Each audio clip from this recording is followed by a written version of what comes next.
Welcome to New Breakpoint, Microsoft's digital event series designed for developers by developers. I'm your host, Michelle Sandford, the Developer Engagement Lead for Australia, New Zealand and Asia. We broadcast on the second Thursday of every month, and if you join us on the day, my guests and I will answer your questions live in chat. As you might know, New Breakpoint has expanded to encompass Asia Pacific, meaning we now bring interviews with developer experts from all over Asia. Today, we're welcoming Ayodeji Ayodele. Ayodeji is the author of the GitHub Foundations Certificate Guide, and we're going to use that as a foundation and a jumping off point for what's top of mind for developers working in GitHub day to day. So collaboration workflows, pull requests, actions, repo hygiene, all the practical stuff that makes teams faster. Hi Ayo, thanks for joining us. Before we dive in, please introduce yourself and tell us a bit about your current role and what you are building these days.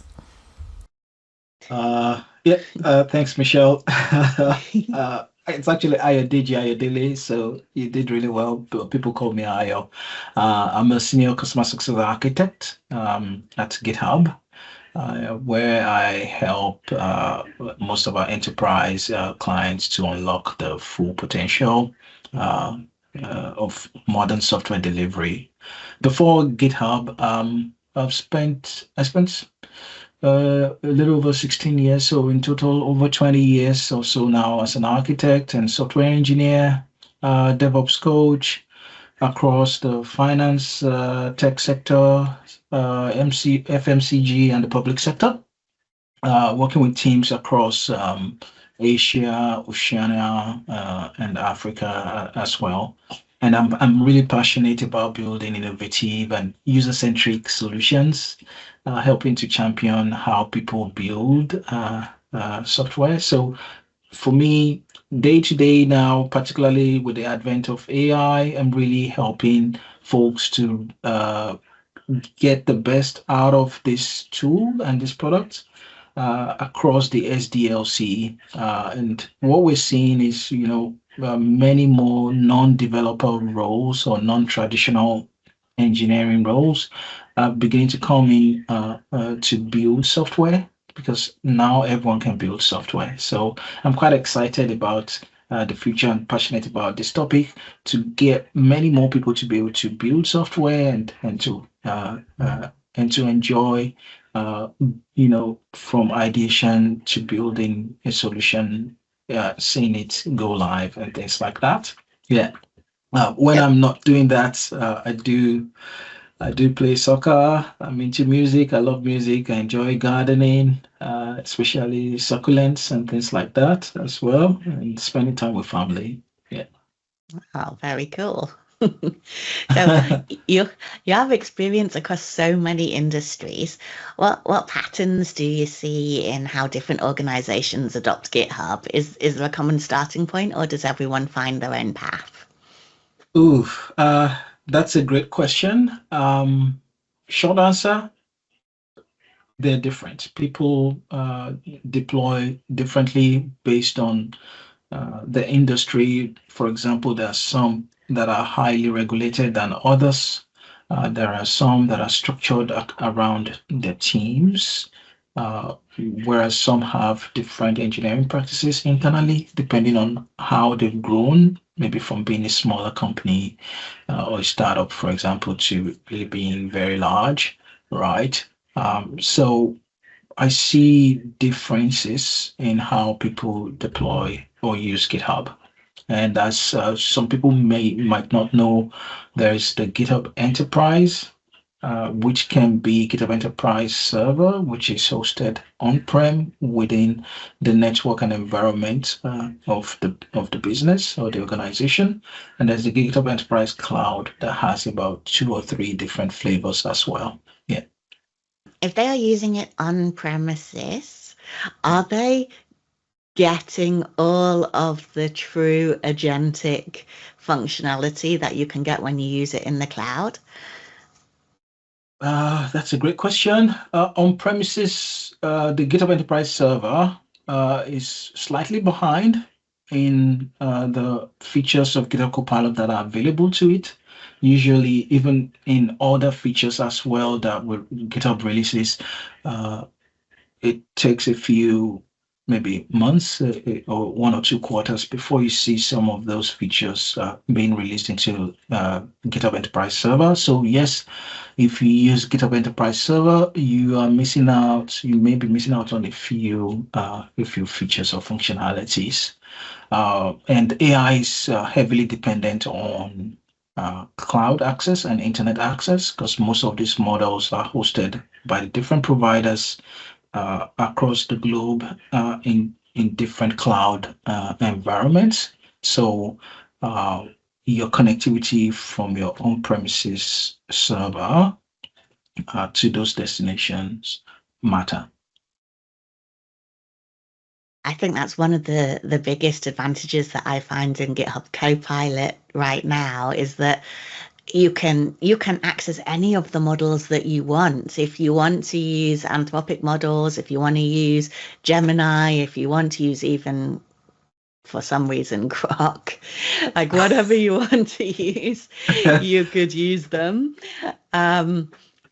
And yeah, it's like that's one of the huge differentiators. I think it's just super easy to be able to just switch between models. I often just use the auto because it's cheaper and it will choose the correct model for the correct task most of the time.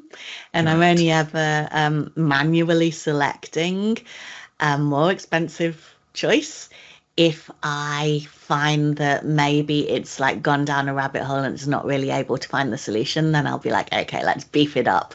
Let's select this top model, favorite model of the month. And that's the beauty of GitHub Copilot, right? It is model agnostic, and it is also agent agnostic.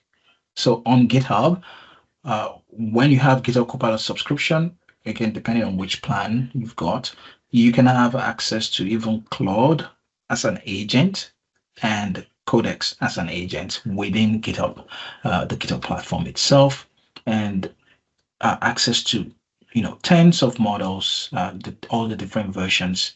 Usually, when the LLM providers, large language model providers, as soon as they release that, usually within a day or two, you see that also available for use on the GitHub platform and GitHub Copilot.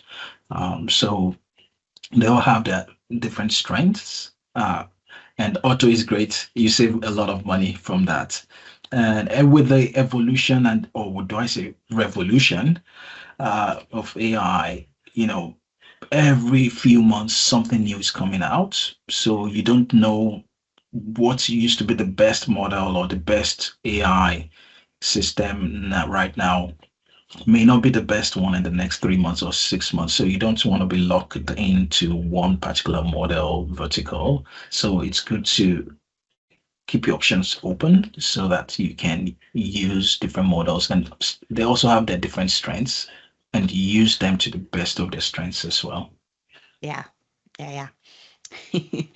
Anyway, I want to before we start talking about GitHub Copilot too much, let's talk about it in relation to this. So you wrote this book about GitHub Foundations Certification, which obviously we have both done. And in there, it covers 7 domain areas, including like Git, GitHub Basics, working with repositories, collaboration, modern development practices, project management, privacy and security, and the GitHub community as a whole. Across those domains, which foundational habits do you think developers most often overlook? Oh, wow.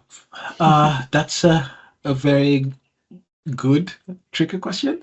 Well, maybe I should clarify. I mean, things like there's like commit message quality, repository structure, README files, issue templates. Like, those are all good foundational habits, and yeah, I guess correct. developers So overlook things sometimes. often overlooked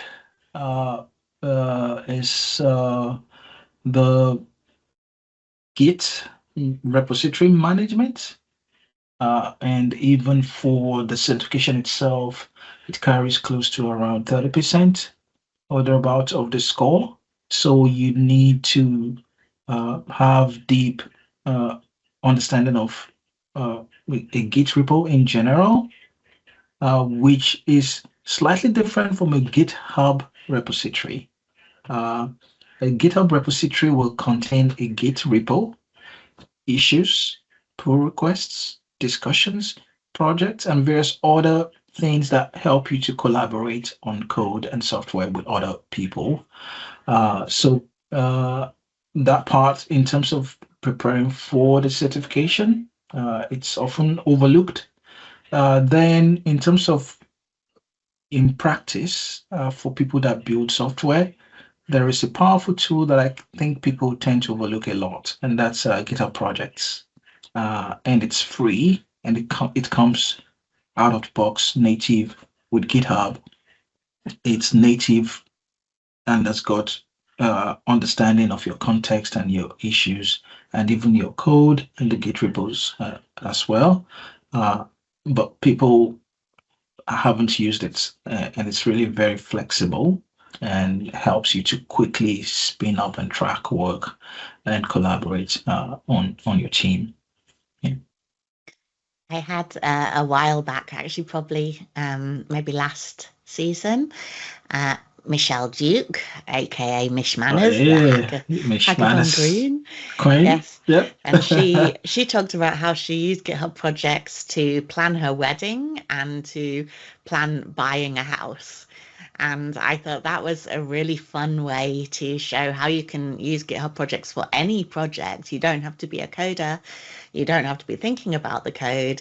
GitHub Projects is useful for any project. And yeah, I haven't really used it at all, but I think I do have something I'm about to do that I could maybe use GitHub Projects for. So yeah, maybe this is a good opportunity to learn how to use that well. Yeah. Do I take the credits once you finish with that project, that I was able to make you think about it and do it? I think so. I think actually,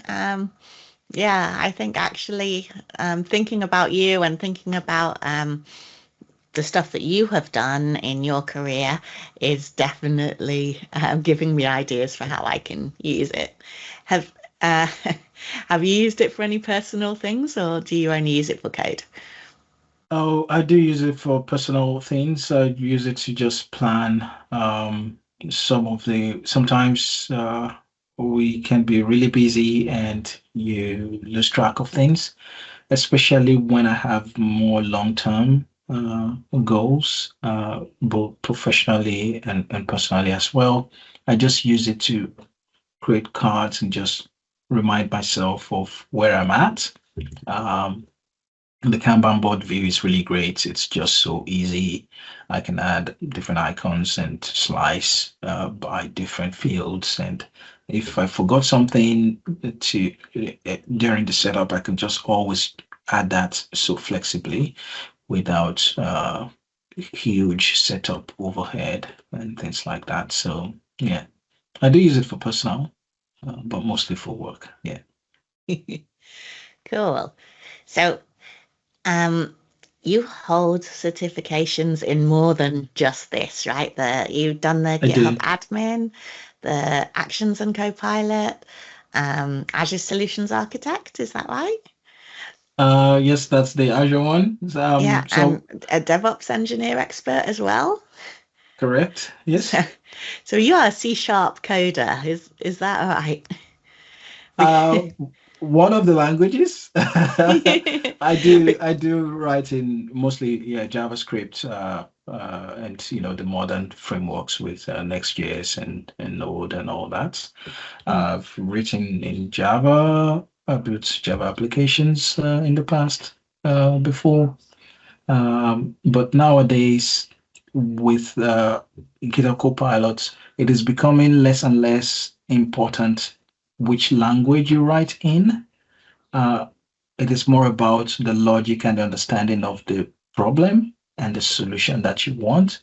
And GitHub Copilot really understands, different programming languages, and it can build the solution to give the right outcome. So if I can't remember in the last 6 months when I actually wrote code or typed code. Most times I'm iterating with GitHub Copilot and Copilot CLI as well. Yeah.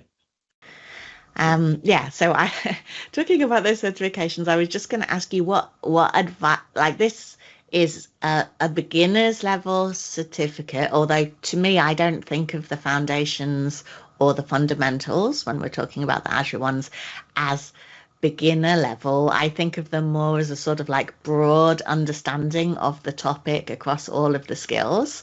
And so I think even if you're an expert in stuff, it's worth doing those ones because it shows that you have that broad comprehension of the topic. Yeah. But what advice would you give to someone preparing for that exam now? Yes. Thank you, Michelle. So GitHub Foundations is really important.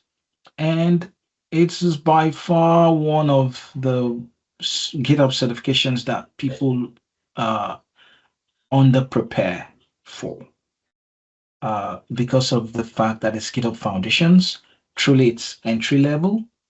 But unlike the other GitHub certifications, for example, GitHub Actions, Advanced Security, Copilot, you're only learning and sitting for just one domain or topic or product of GitHub. Whereas for GitHub Foundations, you need to know a little bit of everything across the platform.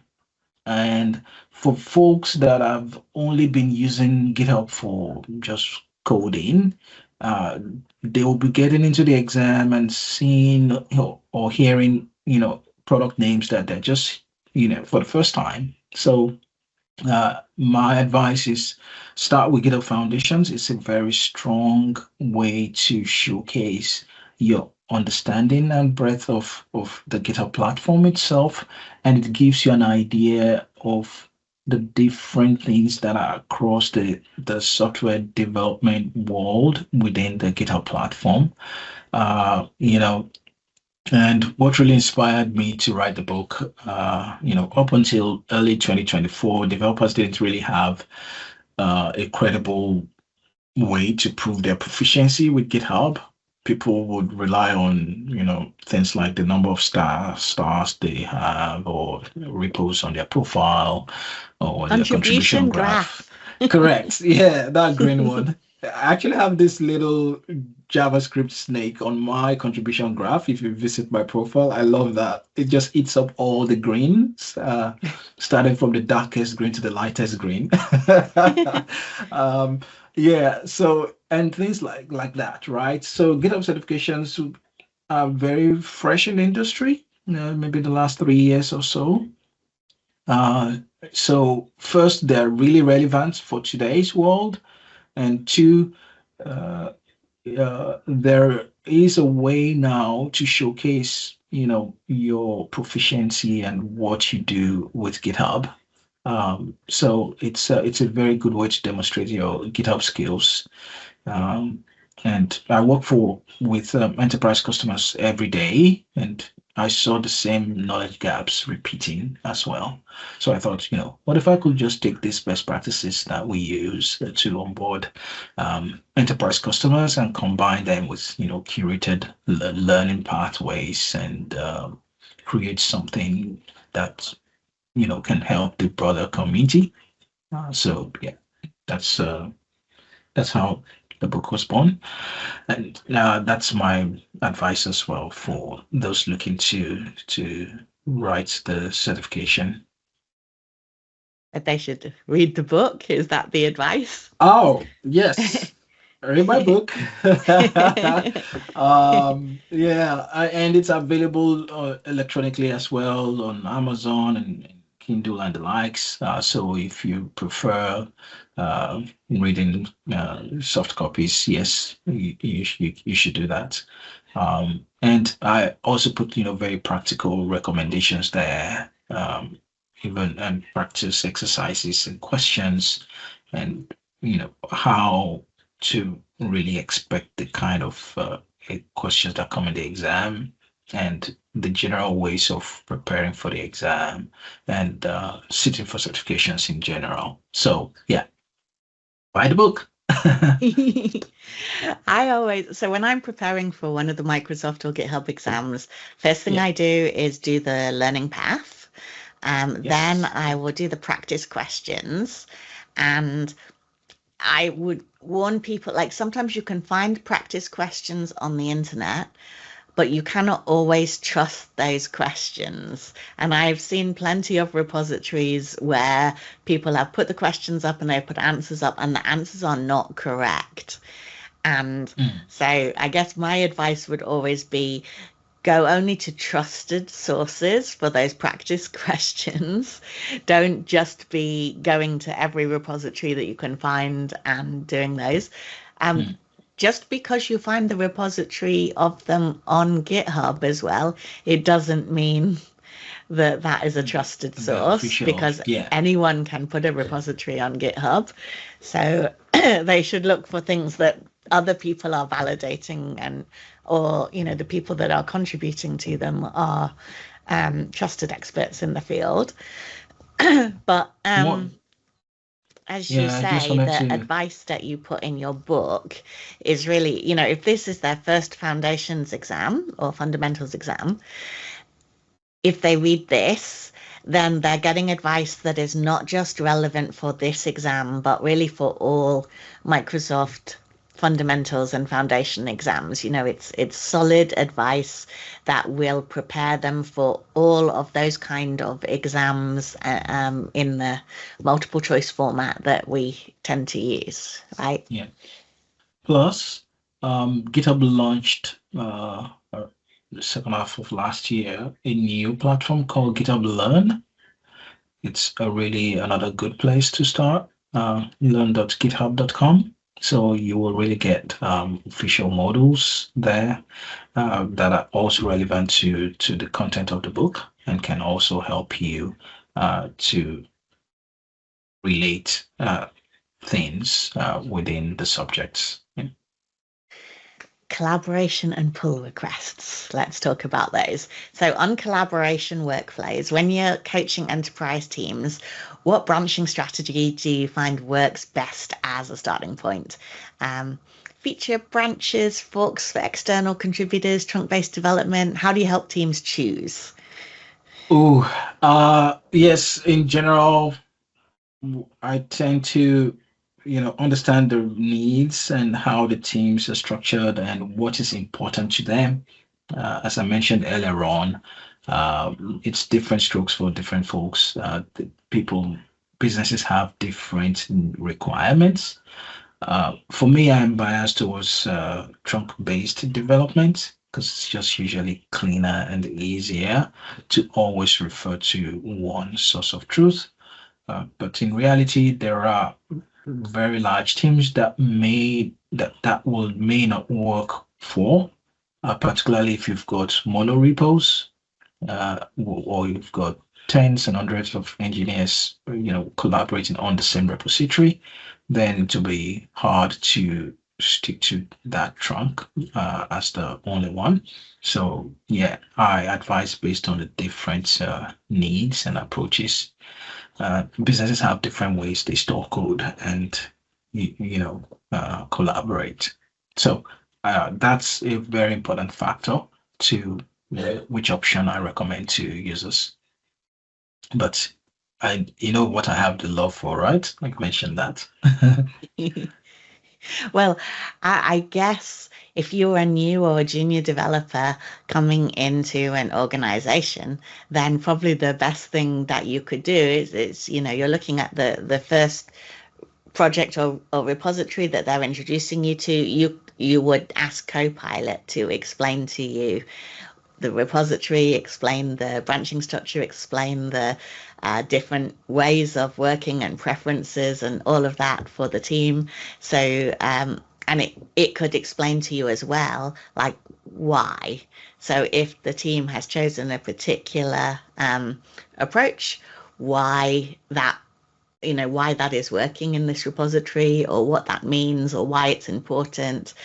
and you can just keep asking those questions until you really understand it. Whereas in the pre-Copilot days, you would have to try and understand that from the context and comments within the repository, and developers have not always been great at writing documentation. I know. Oh, I still hate documentation. Although because of the fact that I work a lot with enterprise customers now, I've got used to really building and writing documentation a whole lot. So I've grown to love it. Um, yeah, documentation is really important, and you can actually ask Copilot to prepare that documentation as well. So if you're a new developer, you come in, you're trying to understand the repository, it's not well documented. Even in addition to Copilot explaining what the repo is all about, you can ask it to then document, look through the code and the data flow, and prepare a comprehensive documentation of how the repository works for future uses. And you can also ask it to even build the architectural diagrams, the data flow diagrams, and things like that, database schema diagrams, and things like that. Finally, the documentation is not only useful for other teammates, right? It's also useful for agents to be able to understand and work on the repository or code in that repo. So now you'll be having agents as even teammates in addition to human beings. And the documentation is useful to both uh, human beings and agents that will be working on that code base. Yeah.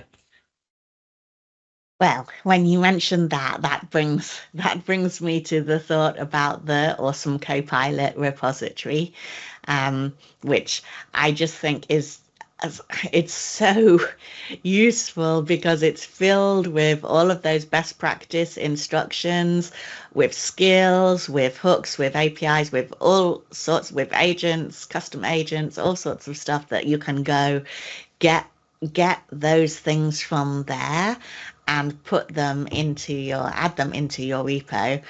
And it's just so great to not have to reinvent the wheel every time, because the community has contributed those, and it is the best practices of like the developer hive mind from all over the world. Yeah, I think that's It is a awesome. great thing. Yeah, and many more people are contributing into it. It's got over 30,000 stars right now. So you can tell how useful it's been for everyone. It's just really starting points. You don't have to reinvent the wheel. You don't have to start from scratch. You will see one agent or one skill that someone has developed that closely matches what you're after, and you can use that and tweak as the need may be. So it's a really good starting point. It is awesome. Yeah. Every time that I am in there, I'm finding something useful. I found yesterday, I don't think I found it in Awesome Copilot, but it was it was related. I was reading something and then read something and then read something, but it was an Agentic workflows agent. Have you seen that? And Yeah. I install it on each repository now, and then it gives me it runs daily, and it gives me like a daily report as to everything that has happened on that repo. But also, the thing that I really loved was the to-do list of what is missing and what still needs to be done. So it's telling me where the gaps are. Like, I don't have test coverage set up yet. I haven't got security properly set up yet. I haven't got those things are like on a to-do list within the daily, that I could then assign those tasks to other agents to say, could you write me some tests? Could you get started on the documentation? Or, yeah. Yeah. Agentic workflow. The one of this, the recent inventions, I would say, it's really great. You can write it in natural language, and the workflow will kick off. And at the time it's scheduled to run, it's really good. So I'm seeing the trend that people will be less and less dependent on knowing how to write YAML files, for example, in the future.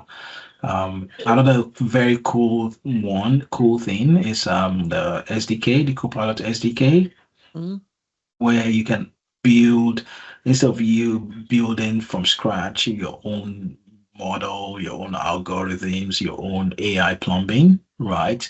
You can just leverage GitHub Copilot within your application product, right? So you let Copilot do all the internal, inference, and you just focus more on the interface for your application and, embed AI into your own products without having to build the whole thing from the beginning. Very cool. Yeah. That's actually what Aaron talked about in the last episode. It was called Add Agents to Anything with the GitHub SDK, GitHub Copilot SDK. And yeah, he was talking about that and showed off quite a few. He like the accessibility agent, for example, which is a really good one for every developer to add in, because accessibility, I think, is something that every developer agrees is important. If your website is not accessible, you're cutting out a large part of the market because they can't see it, they can't hear it, they can't work with it, that it's not visible. It's, all sorts of things that make your website better if they are more accessible. But a lot of developers would not naturally implement those things because it's all extra work. And when you have an agent that is just looking into that for you and helping you implement those things, that's, a huge win for most developers, I think.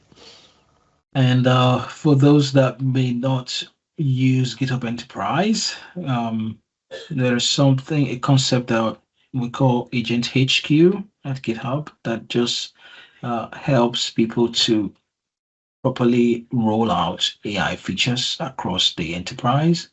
And those custom agents, for example, this accessibility agent, you can make it available at the organization level. You just need to put it in a repository. Let's start with GitHub private, and that agent then becomes accessible to everyone else to be able to use in their work. So that way you avoid people replicating the same thing from repository to repository. And you can really influence the behavior of the agent and make it available within the enterprise. Really, really nice. Yeah.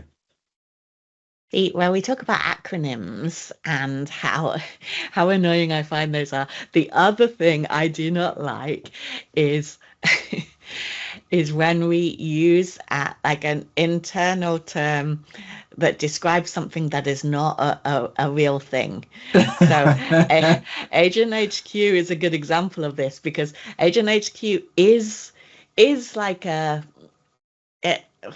orchestration concept. layer, an architectural layer, but you can't actually find something called Agent HQ within GitHub, right? If you go searching for it, you will not find it. So we're using it as a term to describe a way of working and tools that you can use in order to organize all of the agents, but it's not actually called Agent HQ as a thing. Yeah, correct. It's a concept, right? Just to show that you can have a headquarters for all those agents. Because as we see now, agents are now going to be part of us, part of our teams, part of our work. And for every single person, you'll be seeing 2, 3 other agents, right? So the population of agents within a business, within an enterprise, will start becoming more than the number of engineers. And the question then is, how are you looking at what agents are doing? How are you able to ensure there's consistency in the work they do? How do you make sure that they are co-working with human beings, on the same code base? And how do you make sure the same rule applies to both, agents and human beings and things like that, regardless of which agent you're using? So this Agent HQ is just the idea to show that you can bring all agents into one single uh, governance and controlling platform, as well as having a proper strategy to roll them out to the business and having uniformity and consistency across human beings and agents and things like that. So yeah, that's the HQ in the short brief. Yeah. Yeah. So I got Agent HQ is an open ecosystem that unites every agent on a single platform. It includes mission control, which is also not really a thing. Well, I mean, it's a thing, but you don't see it labeled mission control. But it is kind of like this is the place where you start your unified command center, and you can do directing, monitoring, managing multiple AI-driven tasks across GitHub, VS Code, mobile, CLI, and you have agents from everything, as we said earlier, Anthropic, OpenAI, Google, Cognition, XAI, and all the others that become available within GitHub as part of the Copilot subscriptions. So It sounds yes, like don't. a government of, bots or agents. It sounds very like a government, the way you described it now. And I'm like, okay, what's the future going to hold? Having agents themselves becoming autonomous and, all this sci-fi movies you see about agents taking over and things like that. Well, um, I guess the security part is very interesting, and it's one of the things that a lot of people are really keen to ask. They want to know, how do I audit what the agents actually did? And that's a really great story in GitHub, because that agent activity does show up in the audit log with clear attribution. You yeah. can distinguish an agent action from a human action, but you can also see who the agent was acting on behalf of. So you get both sides of the identity story, the agent as an actor and the human requester as the owner of that intent. Yeah. And on Plus top a of that, you got timestamp. sessions tracked as life Mm. cycle events. So you can see when the agent started, when it finished, when it failed. And it makes it a lot easier to answer operational questions like what is running now, compliance questions like what changed and when. And the important takeaway is where this lives. So not as a separate logging system, but you access it through your enterprise settings under AI controls in the audit logs alongside the rest of all the governance evidence. So Yes. that's, yeah. Yeah, plus you can set firewalls, set allow lists, MCP registries and servers that you think those agents should have access to. And remember, these logs, again, you can export them to your CM tool, and build a trend and understand how the agents are working, or, improve the observability across the agents, because the question people are not asking yet is how do you know what the agent is doing where, and how do you know who is doing what and when. And this can be really big questions for big organizations, especially when it comes to auditing. So yeah, we really plan this from the ground up to make sure the platform is enterprise ready uh, for AI. Yeah. Yeah, I think that's really key. Like there's a lot of organizations out there. You see, like as you said, a new model every day from different people all over the place, and people creating agents. Anything can happen. There's a lot of innovation, a lot of creativity, a lot of stuff that is being built that can absolutely enable enable people to do all sorts of things. But for us, Microsoft plus GitHub, the base that we start from is that security, governance, Yeah. compliance, and privacy message. We start with like that integration, everything being within that same holistic platform that you can control and you can monitor and you can audit at every level. And then we don't always try to create the the new things ourselves. We simply partner with Anthropic, with Google, with whoever is producing those models. We bring those into our platform, and then we wrap around that security and compliance layer so that you can use those things with enterprise confidence, I guess. Yeah. And, GitHub is known for the platform where the world builds software. It is core to our mission, right? So GitHub is still trying to stay true to that you can continue to build software where you store your software and collaborate on software. You don't need to jump into another tool to use AI and then come back to the software to raise your pull request and then jump to another tool to use something else to do another thing, right? So when AI is embedded, uh, first, it removes the context switching, right? Where you have to try to jump to another tool. And two, you will be able to leverage AI across all those other phases of the SDLC as well, not just the software you're building. We're beginning to see business analysts, UI designer prototyping on github.com/copilot, architects building the diagrams and the ADRs and things like that, as well as deployment and SREs trying to triage failed deployments with AI, using AI in security to remediate vulnerabilities and things like that. So it's just across board within the ecosystem. So that really is where GitHub thrives. Yeah. Yeah, I've seen that question actually quite a few times recently where people, well, probably like organizational leadership will say, can we just automate the full software development life cycle? And and Oh, you can see what they're thinking. And the answer is, of course, I mean, partially, uh, but deliberately so, right? That's where we're using GitHub Agent HQ or the command center to best effect, because we're talking about taking high volume work that follows patterns and turning it into a repeatable workflow. Then you think about tasks, you think about documentation generation, dependency updates, PR summaries, refactors, and the kind of maintenance work that usually steals cycles from senior engineers. But we don't skip the control points that matter. The work still moves through the same guardrails that teams will trust today. So we've still got branches, pull requests, checks, approvals. And this is where the enterprise yes. policy lives. This is where the humans stay in charge.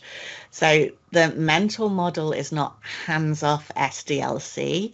It is automation where judgment is low and explicit gates where risk is high.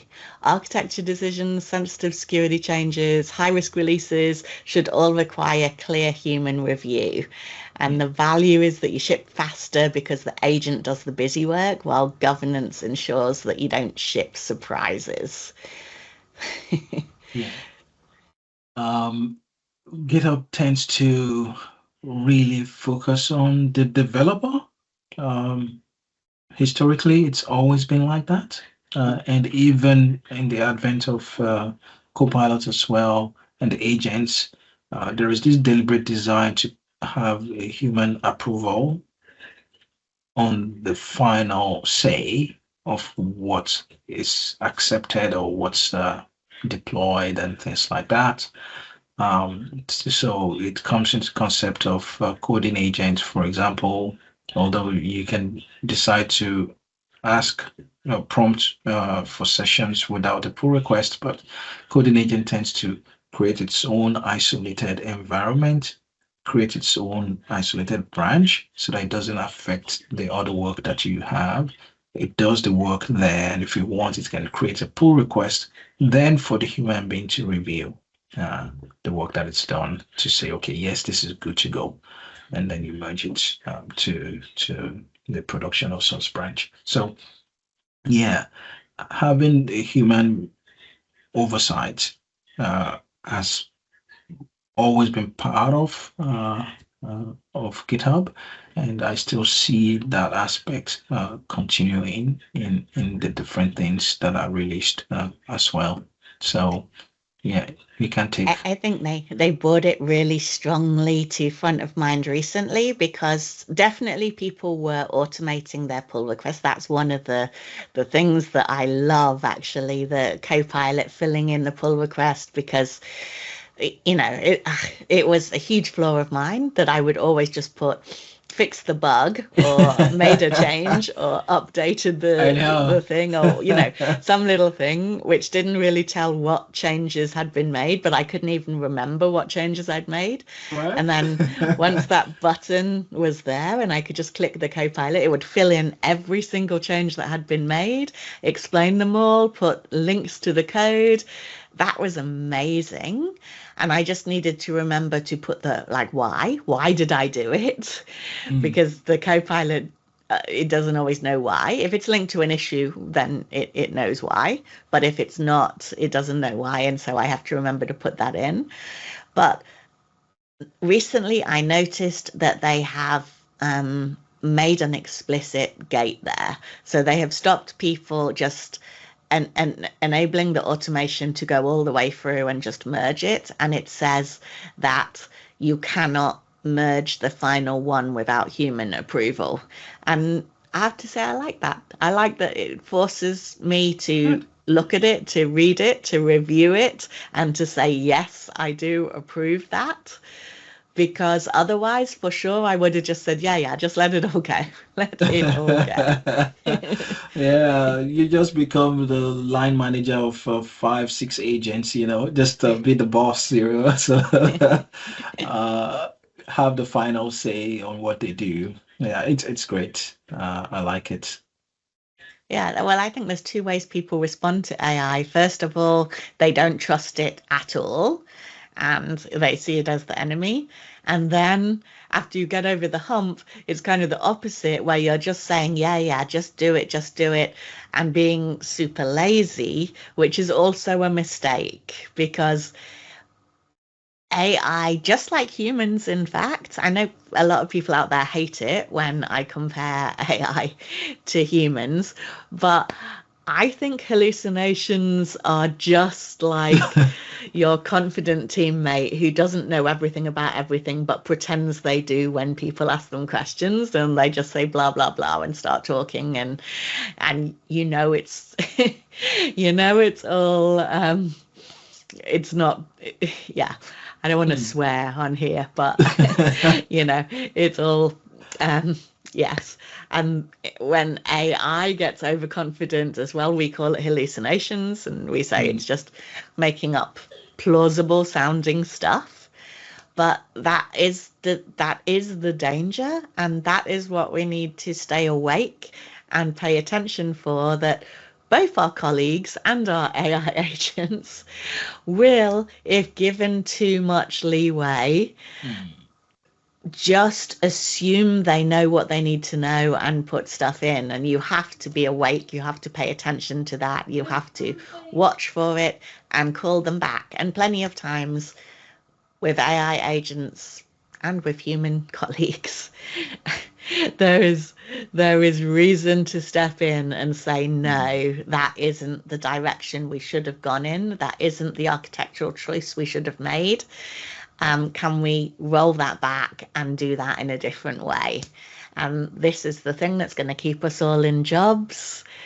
If we can just stay awake, if we can just stop being lazy with it, use it to work with us as our co-pilot, as our teammate, but not give over everything to it without giving it proper guidance, because if we're in it together, we can definitely achieve so much more. Yes. I see people even couple agents now with code review. So there is more emphasis on the code review process, so that you can be reviewing the code that the agent has done. And you can add standards in such that the code that was generated by human beings or agent can reviewed against the same standards, and you see that markup check within your pull request as well. Yeah, and that's one thing I'm seeing people pick up on, because review now is becoming more and more important. Yeah.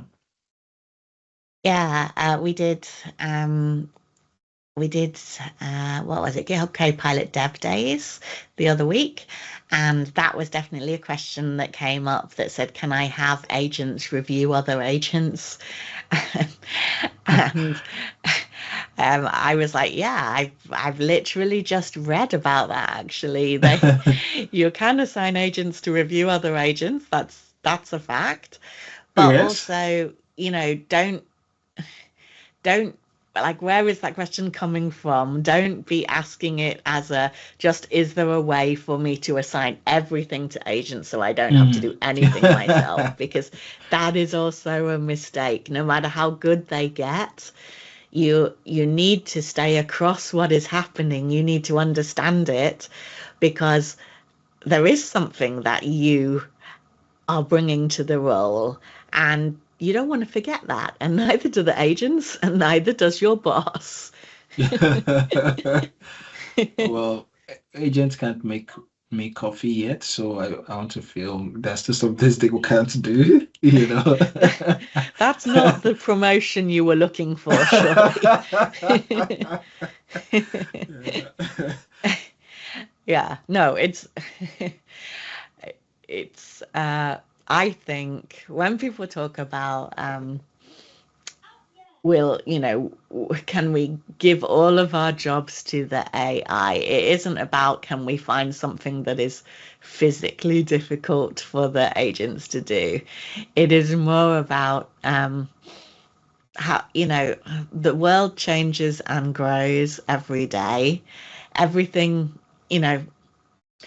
the job that we do today is not the same job that we did 2 years ago, 5 years ago, 10 years ago, but I think I have more work today than I have ever had in my career, even though I have all these agents helping me. Yeah. So my advice is always, the best way to stay relevant is to keep that continuous learning mindset, keep doing the certifications, keep staying on top of your game and learning more, being adaptable, growing, and bringing who you are to your job every day, because it's that individual thought process that is adding a little bit to the final product. What would you say? What would your advice be to our audience out there if you could give them one piece of advice for staying relevant in tech today? Um, in addition to the ones you've said, I would say stay hungry to solving problems. Mm. Don't see problems as something you need to run away from. Embrace them, because we have really creative minds, and with AI now, we're having more and more time to see other things that we would like to solve. And when we're solving problems, we stay relevant because we're removing blockers and removing challenges, real world uh, challenges and use cases, and bringing in, innovation to the world in different ways. Engineers are known to be very creative people, and I don't think that is going away anytime soon. So stay hungry, solve problems. It will continue to make our world better. Yeah. That's wonderful. Okay, so we are going to stick around for another 10-15 minutes to answer questions in chat. We're going to put a bunch of resources and links in the show notes for this episode. I want to thank you, Ayo, for joining us on the show today. And oh, look, how come yours makes hearts come and mine doesn't? It's magic. Yeah, and we'll see you all next month. Thanks, everyone. And thanks for having me, Michelle. We hope you enjoyed this digital event. We have specialists on standby to answer your questions for a short while. To ask a question, type it into the chat window now and we'll get to it as quickly as we can. If you're not staying for the Q&A, thank you for attending and we hope to see you again soon.